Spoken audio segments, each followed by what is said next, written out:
Donc, bonjour à tous, merci d'être présents à notre webinar. On va aujourd'hui aborder le sujet de l'entreprise Data Driven.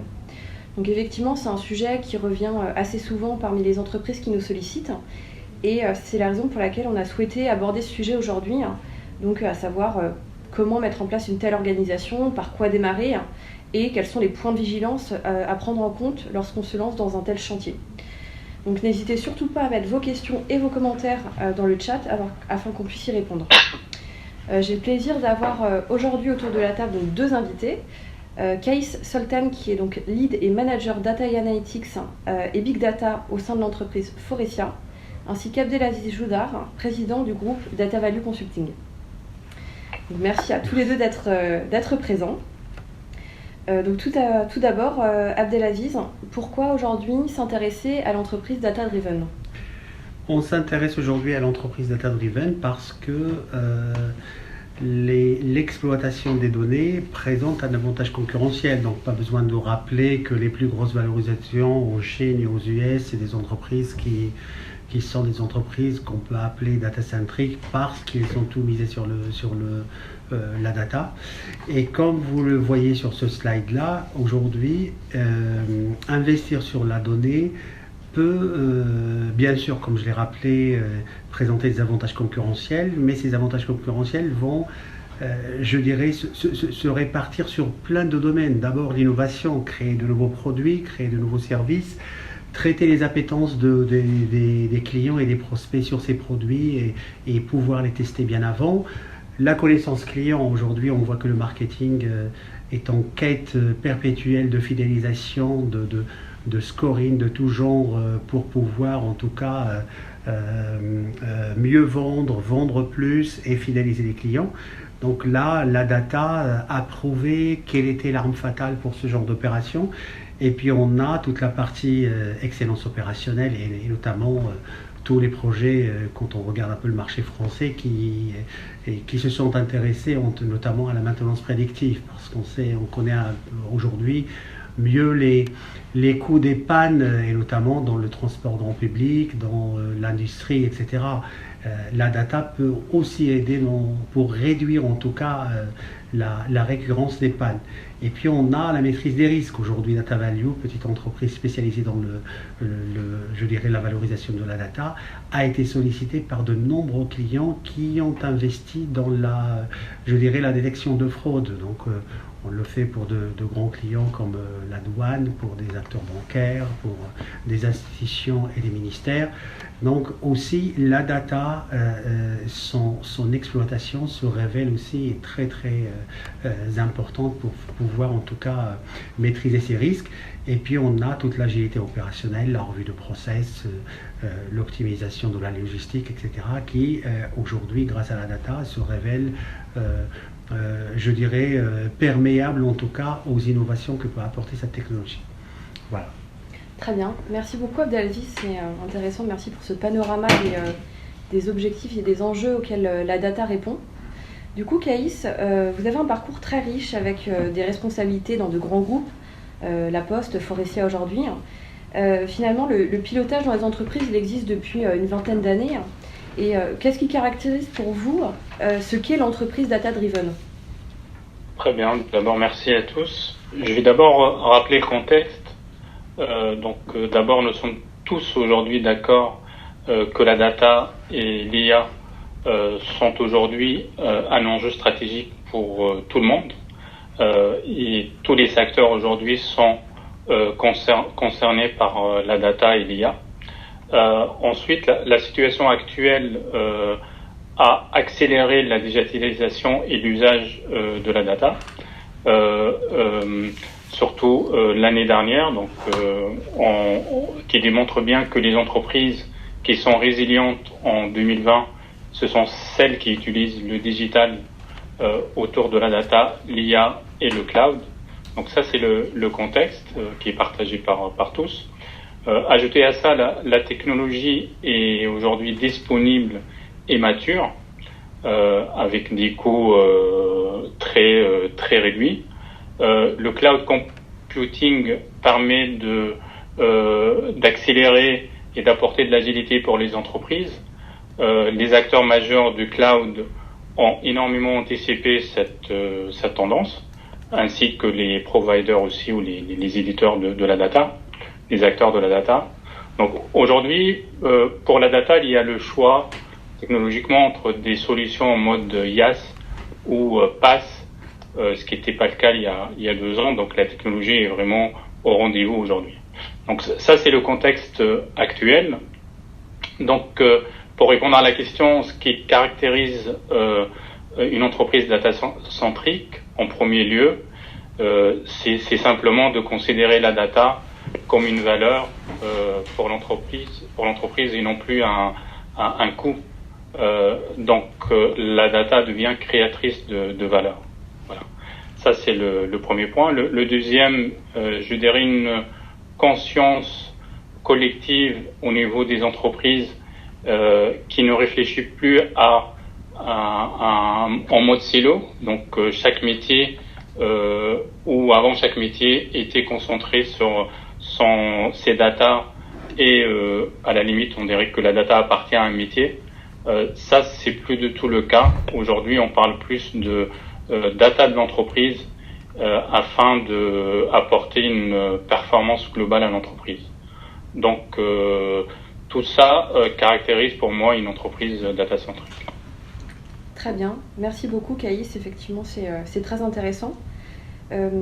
Abdelaziz, j'ai cru comprendre effectivement que beaucoup d'entreprises en France avaient mis en place des stratégies data sans forcément avoir atteint ces objectifs. Est-ce que pour vous, il existe une démarche universelle à mettre en place pour arriver à mener à bien ce chantier ? Merci pour la question, Nathalie. Il est vraiment difficile pour nous de donner un mode d'emploi universel de toutes les démarches qu'on peut appliquer, mais on peut dire que ce que montre le slide, c'est qu'il y a des étapes logiques à ne pas rater pour pouvoir mettre en place sa stratégie data. D'abord, la vision. La vision, c'est pour nous l'étape la plus importante. C'est l'étape qui, pour nous, doit répondre à la question à quoi va servir la data. Et en réponse, on peut imaginer plein de choses. Construire une plateforme data, imaginer des licornes internes à l'entreprise qui vont bouleverser les schémas établis dans une entreprise pour pouvoir mieux vendre, mieux tout ce qu'on a évoqué dans la première question, mieux concevoir des produits, avoir cette vision 360 des clients, etc. Et puis, une fois que cette vision a été clairement définie pour les équipes, parce qu'il faut aussi derrière que toute l'équipe adhère. Et cette adhésion des équipes démarre dès le moment où on a finalisé la vision. Et puis, il y a l'étape qui pour nous est vraiment le cœur de toute la stratégie, c'est la définition des use cases. Les use cases aujourd'hui, c'est ce qui va permettre en tout cas de créer la valeur, d'avoir le retour sur investissement. Ce sont tous les cas qu'on peut déployer à l'échelle au niveau de l'entreprise. Et des fois, on a une entreprise, enfin on a plein d'entreprises, je dirais, avec un déploiement à l'international. Et il faut identifier les cas d'usage qui rentrent dans ce schéma-là. Aujourd'hui, le cas d'usage qui va intéresser une usine sur un pays à l'échelle internationale ne va probablement pas rentrer dans ce cas-là. Et donc, c'est une fois que les cas d'usage sont identifiés, il faut absolument pour chacun des cas d'usage pouvoir imaginer toutes les données qui sont en interne, les cartographier, qui peuvent venir demain sourcer ces cas d'usage. Et on n'a pas que de la donnée interne, les données de vente qui concernent le client, ses recouvrements, ses contentieux, ses interactions avec les supports de l'entreprise qu'on peut aujourd'hui identifier d'un CRM. Et il y a toute la donnée, je dirais, événementielle, parcours de vie, qui existent à l'extérieur et pour lesquels aujourd'hui il y a plein de fournisseurs qui proposent plein de services et qui pourraient venir éventuellement enrichir ces données internes. Et puis il y a les données des machines et toute cette panoplie d'informations qui viendraient enrichir les cas d'usage. Donc une fois qu'on a identifié cette cartographie de données, on peut travailler sur le retour sur investissement, on peut travailler sur le time to market des cas d'usage, on peut travailler sur le format POV et POC qui pourra être déployé à l'échelle. Donc c'est pendant cette étape-là où on a, je dirais, une petite instruction du cas d'usage avant son déploiement, et on sort de cette étape avec, je dirais, un delisting. Les entreprises, on a fait beaucoup de missions sur le sujet, généralement sortent avec 50-60 cas d'usage, les grandes entreprises, pour certaines se limitent à 10-12, mais c'est une étape importante parce qu'elle va pouvoir identifier tout ce que l'entreprise va enclencher pour pouvoir générer des retours sur investissement, parce qu'il n'y a que le retour sur investissement qui drive les sujets. On ne fait pas un data lake ou un data hub, etc. pour pouvoir se faire plaisir. L'idée derrière, c'est d'améliorer les choses. Voilà, si je dois m'arrêter à ces étapes, Nathalie. Très intéressant, effectivement. Merci pour cette méthodologie. Du coup, Caïs, si je vous redonne la parole, que pensez-vous, quel est votre avis sur cet ordre logique finalement qui est proposé par Abdelaziz, qui est proposé par Data Value Consulting? Quel est votre retour d'expérience? Très bien, merci Nathalie. Alors, je partage tout à fait la vision exposée, car c'est très très important ces deux points-là, et je pense que ça vaut le coup de passer un peu de temps pour expliquer les deux étapes. Donc il y a deux étapes qui représentent les fondamentaux de la démarche. La première, c'est définir et expliquer la vision, avec bien sûr une implication forte du top management de l'entreprise, afin de donner du sens et de l'orientation à cette démarche data, et aussi il faut s'inscrire dans la stratégie et dans les objectifs de l'entreprise. On ne va pas faire de la data si on ne s'inscrit pas aussi dans la stratégie, dans les objectifs de la performance de l'entreprise et les orientations stratégiques de l'entreprise. Ça, c'est le premier point. Le deuxième, et donc ça a été rappelé, c'est les use cases. Donc travailler sur les use cases et les business cases, donc avec un retour sur investissement et une valeur business, c'est très important. Et les use cases en général, d'après ce que je vois et ce que c'est reconnu dans l'état de l'art, on peut les résumer en trois axes. Un premier axe autour de l'excellence opérationnelle. Le deuxième, c'est bien sûr l'expérience et la connaissance du client. Et le troisième, c'est la data et l'IA au service du développement et l'innovation des nouveaux produits et services de l'entreprise. Donc, la priorité est d'apporter de la valeur pour les métiers et pour l'entreprise, avec un time to market. Aujourd'hui, ce qui fera la différence, c'est l'efficacité de la démarche data IA et la rapidité de mise en œuvre. C'est ça qui va déterminer aujourd'hui la différence entre deux concurrents ou deux entreprises ou une entreprise au sein de son secteur. Donc c'est vraiment l'efficacité et la rapidité de mise en œuvre avec de la valeur et de time to market. Donc derrière, ça nécessite quand même une priorisation et une sélection des use cases pour s'inscrire dans l'efficacité, dans la stratégie de l'entreprise. Donc du coup, ça s'impose naturellement, cette sélection, et encore plus dans le contexte actuel qui, on va dire, nous ramène à des choses pragmatiques, et ça permet d'aller à l'essentiel et du coup chercher plus d'efficacité, de valeur business. Donc pour résumer ces deux étapes, vision, stratégie, plus use case et valeurs sont importantes, car une stratégie data-centrique ou data transformation est avant tout une démarche aussi progressive et itérative avec des paliers. Donc on ne va pas tout construire en une seule fois. Ça nécessite des itérations, ça nécessite des améliorations continues, ça nécessite des use cases en mode itérative. Donc c'est un cercle vertueux en termes de démarche.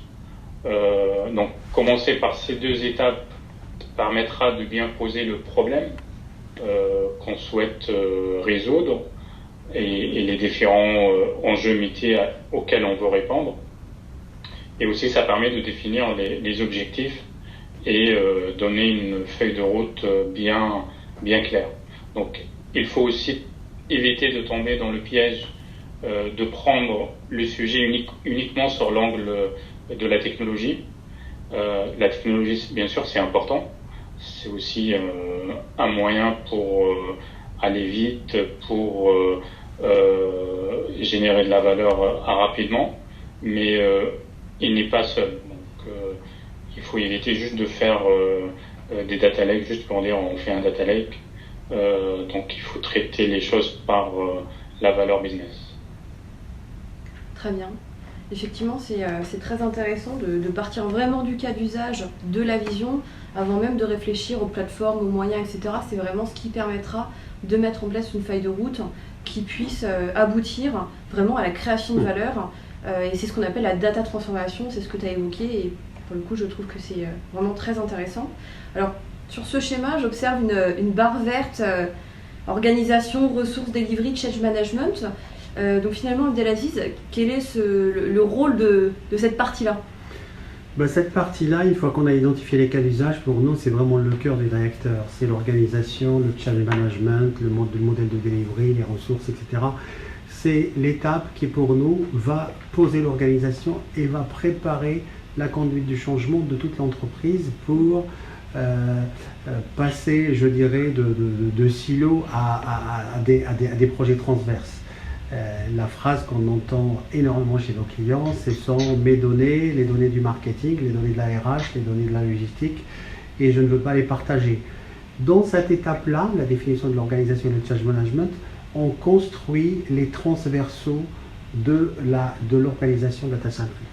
Et parmi ces transversaux, donc, il y a évidemment l'organisation humaine. Généralement, pour les grandes entreprises, c'est l'étape pendant laquelle on va chercher un CDO avec une organisation à mettre en place qui va, je dirais, irriguer en termes de ressources toutes les branches de l'entreprise. Donc c'est le recrutement des data scientists, c'est le recrutement des data engineers, c'est les choix de partenaires pour les entreprises qui n'ont pas toutes les ressources en interne. C'est les cultures et les comportements, la définition aussi du modèle de delivery, les méthodologies projet. Donc on reste aujourd'hui essentiellement sur des choses qui se passent en agile, mais plein d'entreprises étaient, je dirais, encore dans des étapes avant d'arriver à l'agile. Et il faut aussi accompagner ce changement. Et puis une fois qu'on a, je dirais, mis en place, en tout cas on a initié les chantiers qui traitent essentiellement de l'organisation. Après il y a 2 chantiers qui vont se poursuivre tout le long de la chaîne de la valorisation de la data, qui vont probablement jamais s'arrêter, donc on va toujours faire des mises à jour, etc. C'est le chantier pour le data management. Et quand on parle de data management, il y a une chose qui revient avec force, c'est essentiellement la gouvernance de la donnée. Et dans la gouvernance de la donnée, il y a tout l'aspect organisation de la donnée, le tagging, mais il y a un chantier énorme qui est la qualité de données. La qualité de données aujourd'hui, dans les études qu'on a aujourd'hui, c'est plus de 60% des entreprises ne lancent pas de chantier data parce qu'ils sont conscients que la qualité des données n'est pas bonne. Et la donnée, tant qu'on ne l'a pas utilisée, généralement elle n'est pas bonne parce que je dirais la personne qui remplit les fiches clients ne va faire attention à l'ensemble des champs qu'une fois que les chantiers data lake et les chantiers de data ont démarré. Et c'est aussi valable pour toutes les autres déclinaisons du data management, la gestion des référentiels, la gestion évidemment sans partage, les échanges de données interapplicatifs, etc. Donc c'est un chantier qui est important, cœur du réacteur pour nous. Après les use cases, c'est essentiellement le data management qui va, je dirais, préparer l'organisation à cette montée en termes de maturité sur la data pour pouvoir en tout cas initier l'exploitation et initier évidemment le retour sur investissement. Et une fois qu'on a lancé évidemment ce chantier, que l'ensemble des déclinaisons, je dirais, du data management sont installées, les 5-6 chantiers, que d'ailleurs on a sorti un très bon livre blanc qui est consultable sur notre site et qui peut expliquer dans le détail l'ensemble des chantiers de data management. Une fois que cette étape est lancée, il y a évidemment le chantier de data platform. Data platform, c'est une étape qui doit absolument venir après ces 4 chantiers, la vision, le use case et le data management. Pourquoi? Parce que comme nous, comme beaucoup de consultants sur le marché, on a croisé plein de clients qui ont installé de très très belles machines, des jolies plateformes et qui aujourd'hui sont vides, qui vont voir les métiers en interne pour dire qu'est-ce que je pourrais mettre comme données, etc. Donc c'est vraiment à ce moment-là où il faut s'occuper un peu de la plateforme. Et aujourd'hui, en France, on a la chance d'avoir un cloud qui devient quasiment la norme. Aujourd'hui, même les acteurs du secteur public s'y mettent et on a une très très forte accélération sur le sujet.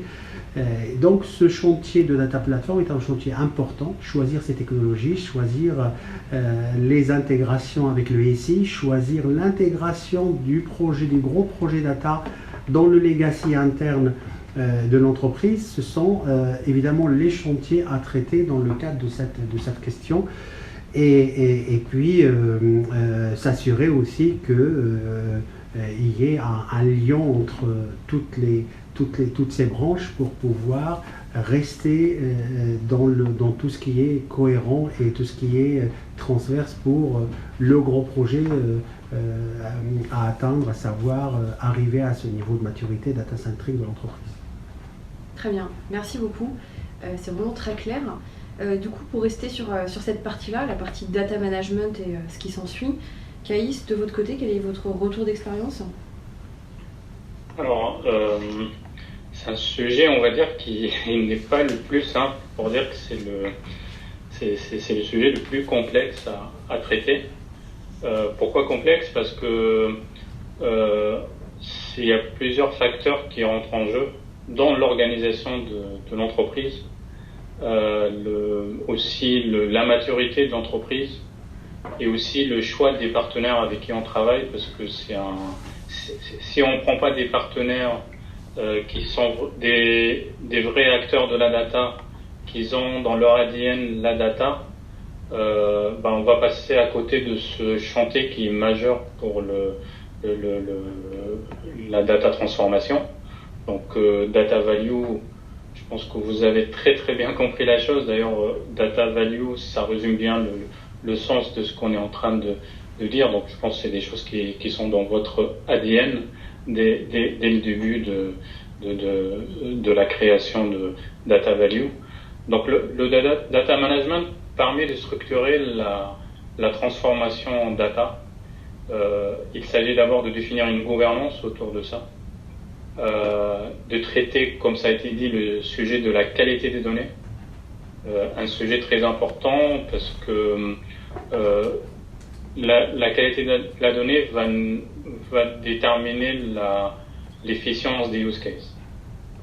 C'est vraiment ça. Donc, et parfois on peut utiliser la data transformation pour améliorer la qualité de la donnée au sein de l'entreprise, qui permet par ailleurs de donner des gains indirects, parce que c'est avec la data transformation qu'on va identifier des problématiques de qualité de données, et donc derrière des améliorations de process en interne dans notre process opérationnel, dans les ERP, dans les systèmes en amont. Donc ça va attirer la qualité de données au niveau de toute l'entreprise. Ça va attirer aussi le sujet des référentiels au sein des entreprises. Je pense que Abdelaziz il connaît très bien ce sujet, le référentiel client et le compte client unique est une vraie problématique pour beaucoup d'entreprises où elles cherchent à connaître l'expérience client et la connaissance client. En plus, c'est vrai pour les entreprises qui sont sur des canaux de vente divers, donc sur l'omnicanal. Donc ça c'est un exemple. Dans l'industrie, il y a pas mal aussi d'exemples où les référentiels et la qualité de données sont des éléments très importants. Il est aussi important dans cette partie de la data management d'identifier des data owners au niveau des métiers. Les data owners, ce sont des personnes clés dans la démarche qui vont être côté business. Alors c'est eux qui vont être garants de la définition des use cases, c'est eux qui vont assurer le déploiement des use cases, c'est eux qui vont aussi œuvrer à la réussite des use cases. Et c'est vraiment les sachants de la data au sein de leur expertise métier. Donc c'est un point très... Alors, parfois on les appelle data owners, parfois on les appelle des experts de la data, parfois on les appelle des data analystes au sein des métiers. Alors tout dépend des entreprises, comment elles utilisent le terme, mais le sens c'est vraiment des personnes côté business qui vont porter l'usage de la data et la connaissance de la data. Donc derrière ça nécessite aussi une implication et du métier, du business. Donc le métier, une adhésion très forte du métier du business, ça va œuvrer à la réussite de la démarche.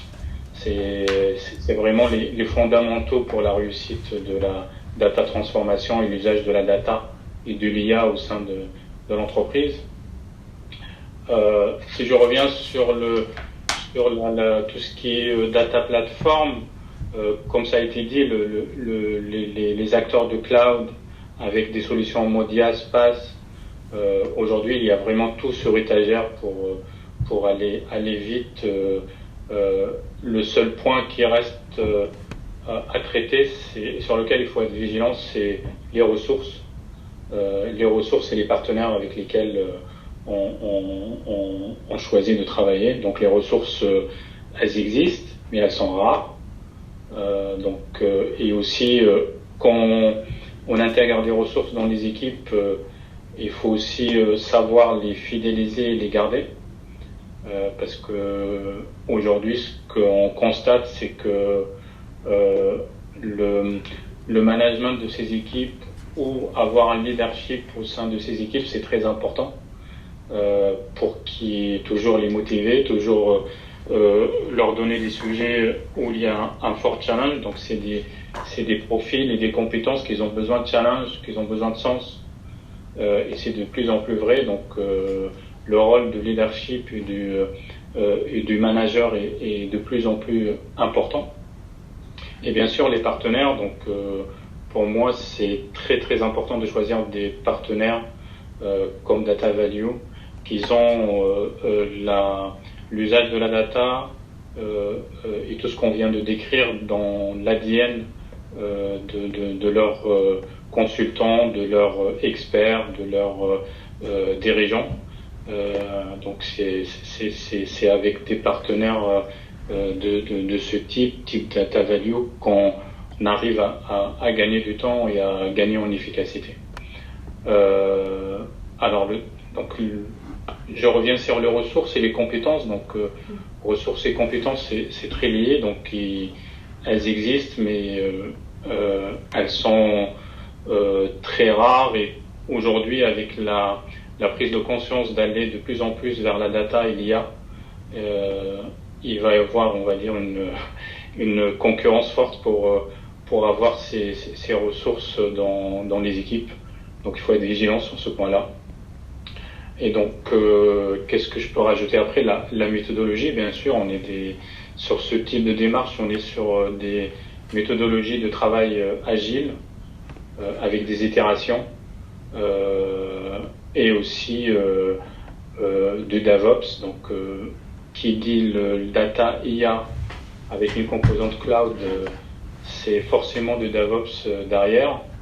Et après, il y a des entreprises dans Forestia qu'ils ont créé une Digital Service Factory, avec une Data Factory.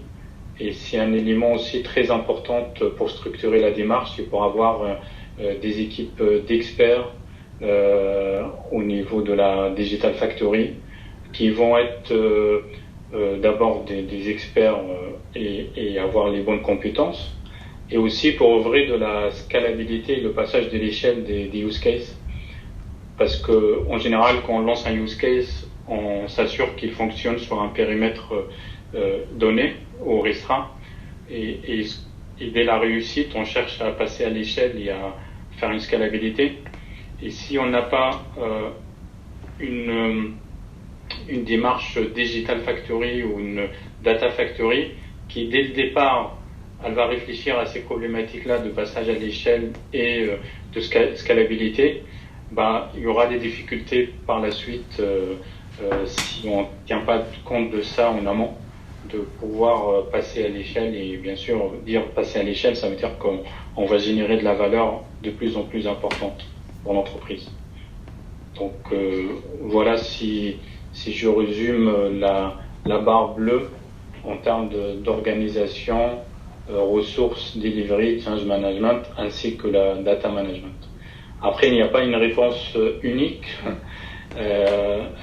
Tout dépend des entreprises, leur secteur d'activité, leur maturité, leur organisation en interne. Et c'est quelque chose qui se construit petit à petit et qui s'améliore en mode continu. Très bien, merci beaucoup. Effectivement, ça fait le lien avec ce que disait Abdelaziz au démarrage. Il n'y a pas de démarche universelle, on s'adapte et on est flexible par rapport à l'environnement de l'entreprise et à ses challenges. C'est vraiment intéressant, merci vraiment pour ce tour d'horizon qui était vraiment très clair. Oui. Et surtout, Nathalie, la chose la plus importante, c'est le niveau de maturité de l'entreprise à l'entrée dans le process data-centric. Les entreprises qui abordent le projet avec déjà les référentiels préconstruits, même s'ils ne sont pas, je dirais, parfaits, mais on a les fondamentaux. Et d'autres entreprises très jeunes qui, dès le démarrage, sont déjà dans la philosophie. Et en fonction de ces niveaux de maturité à l'entrée dans le grand projet data-centric, on adapte les choses. C'est pour cela qu'on avait parlé de cette méthodologie globale adaptable à la maturité de l'entreprise. Et sur un autre point abordé par Kees, les référentiels, c'est pour nous un point primordial à traiter. Et c'est d'ailleurs, en plus de la qualité de données, le problème le plus important et qui provoque le plus d'échecs d'entreprises dans le cadre de leur démarche. Puisque aujourd'hui, notamment, quand on veut adresser les problématiques de vision 360 assez complète des clients, bien sûr, les référentiels clients contrats sont les plus importants et certaines entreprises les traitent très bien. Mais dès qu'on veut ouvrir, il y a d'autres référentiels qu'il faut absolument traiter aussi dans la foulée. Le référentiel financier, l'organisation, les fournisseurs, les produits et beaucoup d'entreprises, notamment dans le secteur industrie qui souffrent de cette carence au niveau des référentiels et qui aujourd'hui retarde beaucoup de projets. Très bien, très clair. Donc du coup, pour finir un petit peu ce tour d'horizon, Kees, vous parliez donc du coup de la mise à l'échelle des cas d'usage. De quelle manière ça va se matérialiser, ce déploiement des cas d'usage, la restitution de la data finale auprès des métiers, etc. Comment vous appréhendez finalement ce chantier, Abdelaziz ? Ce chantier, c'est je dirais la barre qui reste, c'est les use cases et plutôt leur mise en œuvre. Et aujourd'hui, qu'on soit dans une architecture plutôt data hub, je rapatrie les données en fonction de mes cas d'usage, ou plutôt dans une architecture organisationnelle plutôt type data lake, on n'a pas les mêmes efforts. Quand je suis plutôt dans une organisation type data lake, la majorité des données sont déjà là, donc je me sers et je lance mes cas d'usage. dans le cadre de l'organisation Culture Data Hub, je dois rapatrier mes données des sources de données, je dirais, créatrices de la donnée de base. Et l'effort n'est pas le même. Mais l'essentiel, ce qu'il faut garder en mémoire pour la partie use case, c'est plutôt la restitution de l'information à l'utilisateur final et au décideur. Et dans ce cadre-là, soit on est dans des problématiques, je dirais, traditionnelles, type DataVis, qui vont prendre la donnée, l'organiser, la nettoyer, la croiser, la préparer pour une restitution avec évidemment des calculs de KPI, des tableaux de bord, etc. dans tous les sens. Et ça, aujourd'hui, on a sur le marché de très très bons outils qui font le job. Soit on est dans des problématiques plutôt intégrant l'intelligence artificielle, l'IA, qui vont plutôt s'attacher à la production de scoring, le scoring sur toutes les problématiques métiers qu'on a évoquées par la suite. Mais dans tous les cas, ce qu'il faut garder en mémoire, et là on va plutôt pas rentrer dans le détail parce qu'on a un livre blanc qui sortira sur le sujet et qui détaillera, je dirais, toute la chaîne. Ce qu'il faut garder en mémoire, c'est qu'aujourd'hui, même si on a une présentation séquentielle de l'exécution des cas d'usage, il faut voir que ce déploiement des cas d'usage peut se faire de manière parallèle, séquentielle, etc., en fonction des métiers, en fonction des besoins et en fonction des disponibilités des équipes. Aujourd'hui, il n'y a pas de règle en termes d'ordonnancement. L'essentiel, c'est que si aujourd'hui on avait une seule conviction à formuler à nos clients et prospects, c'est de démarrer toujours par les cas d'usage les plus simples. La démarche data-centric est une démarche qui va durer sur quelques années et l'équipe, c'est comme un sportif, a besoin de gains, a besoin de retour sur investissement très rapidement et a besoin surtout de voir des choses concrètes. Le métier aujourd'hui qui a une tonne de choses à faire et qui est sollicité dans le cadre du projet va s'intéresser au sujet s'il voit des choses concrètes. Et aujourd'hui, on a vu beaucoup de nos clients et de prospects sur le marché démarrer par des cas d'usage, mais d'une complexité phénoménale. Ça, c'est surtout ce qu'il ne faut pas faire dans le cadre de cette démarche. On démarre petit, on démarre par les cas d'usage, même si la dimension retour sur investissement est importante dans l'heure de lancement des cas d'usage. Il faut aussi, des fois, accepter un retour sur investissement moindre si le cas d'usage est simple. Et puis, reconstituer sur ce qui a été rapatrié, parce que des fois, je dirais, l'ordonnancement des cas d'usage, c'est ce qu'on suggère à nos clients, c'est d'avoir cette organisation, je dirais, avec plusieurs cercles et plusieurs centres. Je commence par les cas d'usage, demandons moins de données et simple, même s'il rapporte moins de bénéfices, et puis construire sur ça, rajouter de la donnée source pour pouvoir aller vers des cas d'usage beaucoup plus globaux, beaucoup plus, je dirais, transversales à l'entreprise et qui irriguent, comme on l'a rappelé, l'ensemble des métiers de l'entreprise. Très bien. Mais merci beaucoup Abdelaziz, merci beaucoup Kaïs pour cet éclairage à ce sujet, parce que voilà, vous avez vraiment évoqué toute la démarche et toutes les étapes et tous les enjeux finalement qui apparaissent aux entreprises lorsqu'elles veulent vraiment avoir cette organisation data-centric effectivement qui irrigue auprès de tous les métiers, etc. Donc pour le coup c'était vraiment très très clair. Merci à tous aussi d'avoir été présents. J'espère qu'on a pu répondre à toutes vos interrogations. En tout cas, toutes les équipes de Data Value Consulting sont bien sûr disponibles pour répondre à vos questions et pour vous aider à approfondir toute cette démarche et vous accompagner dans ce chantier finalement qu'on connaît bien à travers tous nos retours d'expérience depuis maintenant plusieurs années. Donc on a également effectivement toute une série de livres blancs qui résument toute cette partie, qui documentent toute cette partie. Donc on vous fera le plaisir de vous les faire parvenir à l'issue de ce webinaire. Et n'hésitez vraiment surtout pas à nous contacter si vous avez besoin de conseils ou d'éclairage supplémentaire par rapport à ce métier qui est le nôtre. Donc voilà, je vous souhaite une excellente journée à tous. Merci Kaïs et merci Abdelaziz. Je t'en prie, Nathalie, merci beaucoup. Je t'en prie. Merci Kaïs.